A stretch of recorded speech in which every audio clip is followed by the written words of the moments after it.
Good afternoon. আমি সুবীর কুমার রায়, Chanchal teachers training college থেকে EPC 1 এর ইউনিট 2 এর রিডিং স্কিলের একটি বিষয় নিয়ে আজ হাজির হয়েছি। সেটা হচ্ছে distinguish between loud and silent reading, মানে সরব এবং নীরব পাঠের পার্থক্য বিশ্লেষণ করা। তাহলে প্রথমে সরব পাঠ, তারপরে নীরব পাঠ। সরব পাঠ কাকে বলে আগের ক্লাসেই পড়ানো হয়েছে। সরব পাঠ কাকে বলে এবং নীরব পাঠ কাকে বলে? তাহলে যে পাঠে ধ্বনি উৎপন্ন হয় তাকে সরব পাঠ বলে।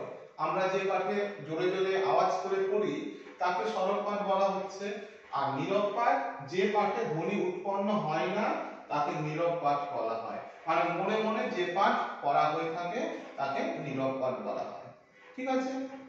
2 নম্বর তাহলে কি, প্রাথমিক স্তরে সরব পাঠের গুরুত্ব বেশি। বাচ্চাদেরকে ছোটদের সরব পাঠের মাধ্যমেই বেশি পড়ানো হয়ে থাকে।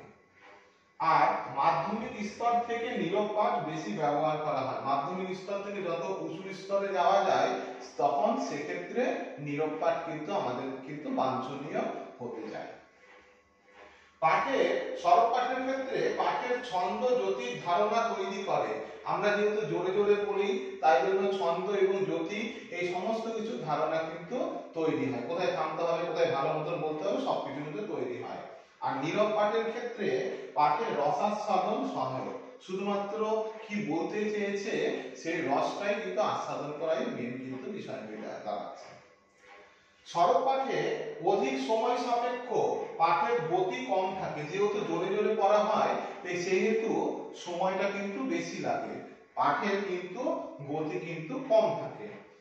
আর নীরব পাঠের ক্ষেত্রে কম সময়ে বেশি বিষয় অধিগত করা যায়। যেহেতু নীরবে পড়া হয় তাই জন্য কম সময়ে অনেকটা বেশি বিষয় কিন্তু আমরা কিন্তু অধিগত করতে পারি।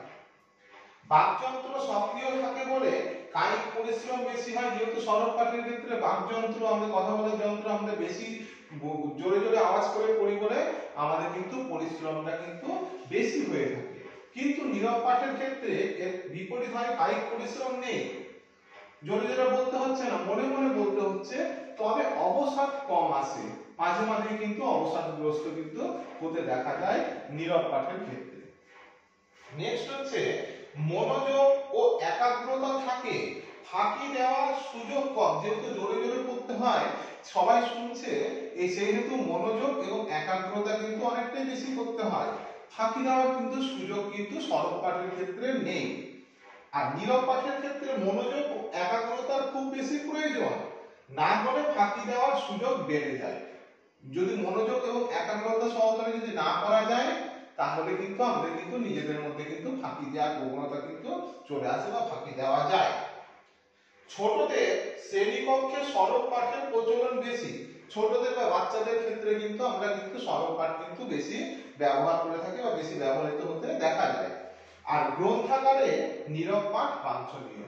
গ্রন্থাগার লাইব্রেরিতে যখন যাওয়া যায় তখন কিন্তু সেক্ষেত্রে কিন্তু নীরব পাঠ একদম বাঞ্ছনীয়, সেখানে সরব পাঠ কিন্তু চলবে না। তো এই হলো সরব পাঠ এবং নীরব পাঠের পার্থক্য।